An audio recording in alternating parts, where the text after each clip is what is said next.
আব্বা এনে কি করো? কাম করতেছি।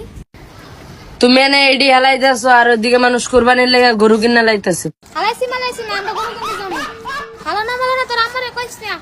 আচ্ছা বাবা, গরু কিনতে যাবে কখন? ধৈর্য ধর, ঈদের 2 দিন পরে কিনবো না কুরবানি গরু।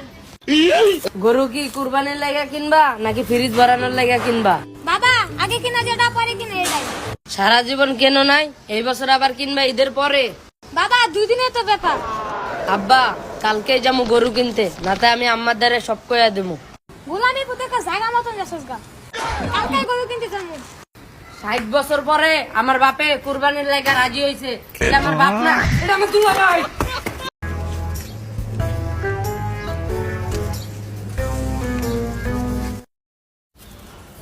আব্বা এনে কি করো? বাবা এসে কাম করতেছি। তুমি এনে এডি হালাইতেছো আর ওদিকে মানুষ কুরবানির লেগে গরু কিনা লাইতেছে। হালাইছি মালাইছি না, আমরা গরু কিনতে যাবো। হালো না মালো না, তোর আমারে কইস না। আচ্ছা বাবা, গরু কিনতে যাবে কখন? ধৈর্য ধর, ঈদের 2 দিন পরে কিনবো না কুরবানি গরু। গরু কি কুরবানির লেগে কিনবা নাকি ফ্রিজ ভরানোর লেগে কিনবা? বাবা আগে কিনা যেটা পরে কিনা এটাই। সারা জীবন কেন নাই, এই বছর আবার কিনবা ঈদের পরে? বাবা 2 দিনের তো ব্যাপার।